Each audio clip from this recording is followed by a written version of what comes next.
大家好，欢迎来到巴夏的频道。看这个场景，还以为我到了军营里了。其实我们现在在老虎园旁边的打靶场。这个靶场的名字叫做 Blackwater King， 熟到有力的黑水王靶场。让我们进去看看吧。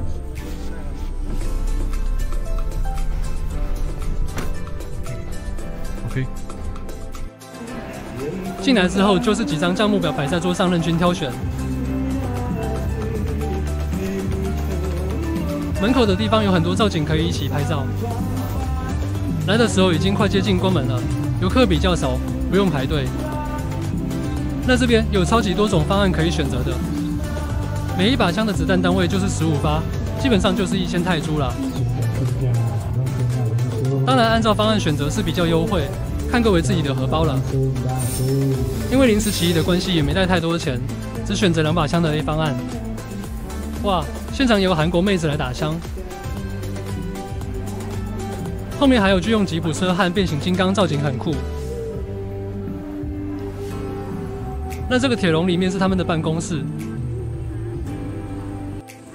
上办公室买完票之后，进场之前会先给各位一个讲解，接着戴上耳罩和护目镜。那我们买的方案是这样。小姐姐说不敢打长枪，怕会 hold 不住。但长枪实际玩起来感觉是没什么后坐力的，待会大家看看影片内容就知道了。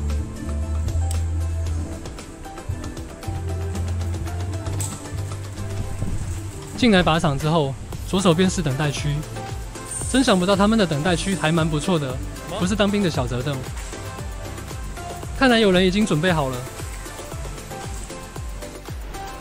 那大概等了5分钟左右，他们的教官就会提枪出来。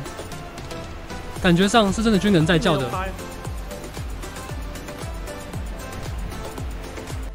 仔细看才发现手枪的口径是不一样的。玩过 CS 的人应该很熟悉克拉克手枪吧？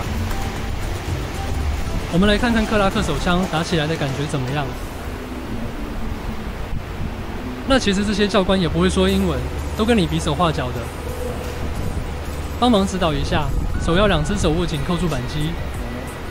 然后瞄准的时候要对准前后的准心，这样子。教学好了之后，教官就会开始装子弹了。有人帮忙拍吗？真是怀念啊！以前去当兵的时候还不能自己装子弹。现在看他装是有点时尚，想装一下。另外一个教官则是刚拿出来长枪在组装。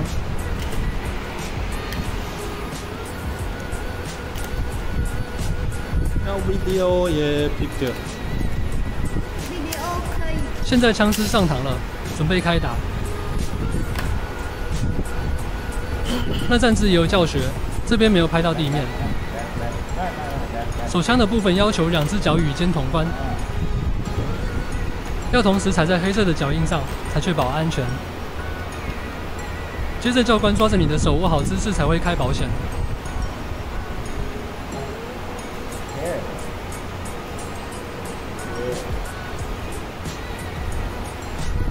射击之前再说一下瞄准技巧。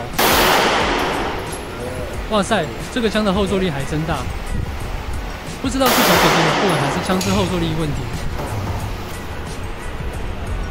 我们从这个角度来看看，这个枪声有够大声的，教官耳朵应该都重听吧。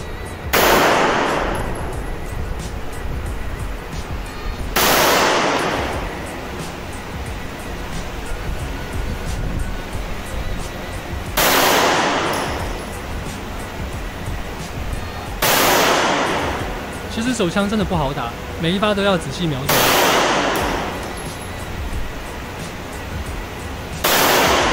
打完因为有后坐力的关系，都要重新对焦一遍。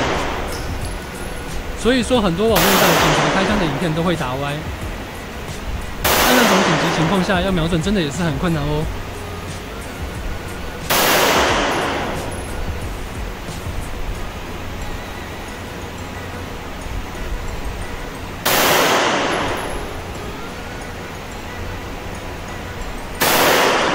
最后1发完成了，来看看成绩怎么样。中间一个，中间一个。哦，这个不要，这个太高。哦。以第一次打靶的状况来说，已经算很不错了。接着摄影师换手换我来试试看，同样也是一开始会讲解如何操作枪支。这时候的我心情非常的兴奋了。虽然以前打靶过几次，但这次拿的是 M4.22 口径的。他以前拿的国军步枪 T91感觉还是不一样。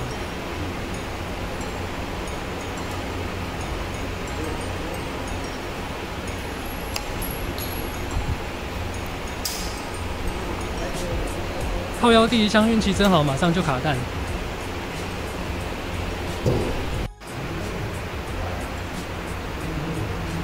排除障碍之后，继续打起来。这时候以前训练的口诀马上浮现：拖、抵、握、贴、瞄。拖就是枪托要靠好肩胛骨，不能有移动或空隙。抵就是要把枪支抵住在肩膀上，要有力量对抗枪支后坐力。握就很简单了，好好的把整只手握住枪握。有的人中指会没握好，以前当新兵时都会被班长臭干一顿。贴是把脸颊贴住在枪托上方，这样方便单眼瞄准。瞄，最后一步就是枪支在校准之后，瞄准物体参孔准心。我也不确定讲解对不对，反正都是以前受训的印象。那在射击的过程连续卡弹了3、4次，这边我们快转一下下。顺带一提 ，M4 的枪真的握起来蛮符合人体工学的，感觉打起来也没有什么后坐力，击发的时候也不会有特别的卡顿点，射击起来就是一整个很流畅，难怪可以流行这么多年。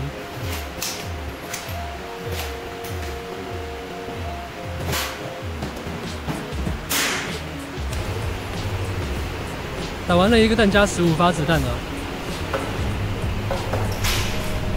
来看看分数怎么样。哦，有人厉害！看起来准头还不错啊。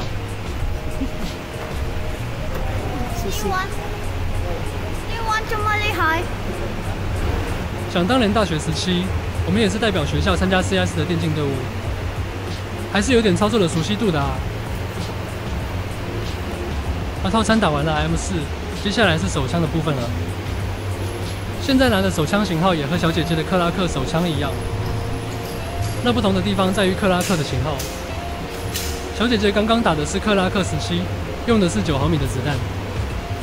那我这副克拉克21用的是.45的子弹，差别在哪里我也不知道。但是手枪的后坐力确实感觉大一点。打手枪的感觉，整只手臂都要架好，要瞄准在同一靶心上，确实是不大容易的啊。那之前在现场的时候有戴上耳罩，已经觉得枪声很大了。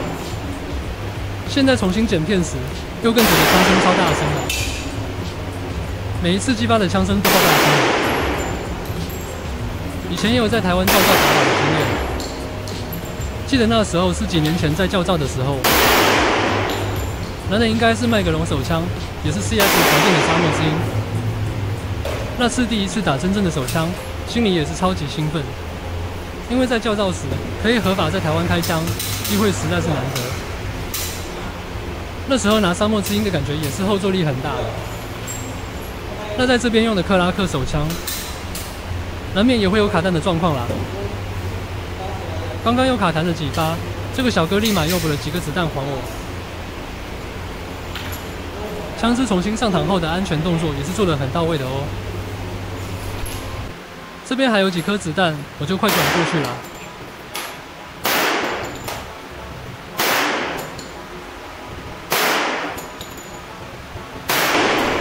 那在击发完成之后，小哥也拿去做清枪的动作，真是教照回忆满满。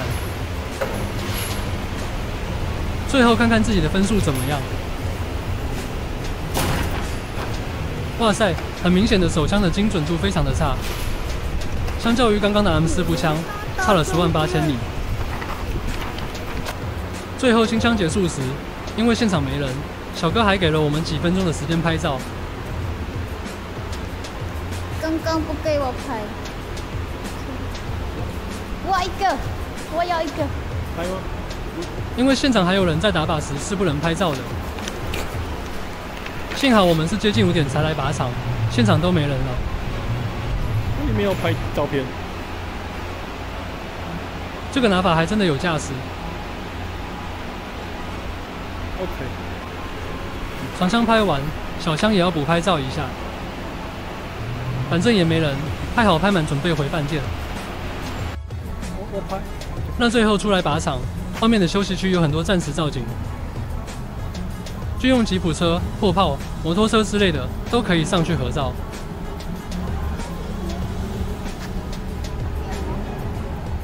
不知道。好啦，那这部影片就到这边了。还有一天待在巴达雅的时间，走比较文艺的路线，敬请期待啦！大家拜拜咯。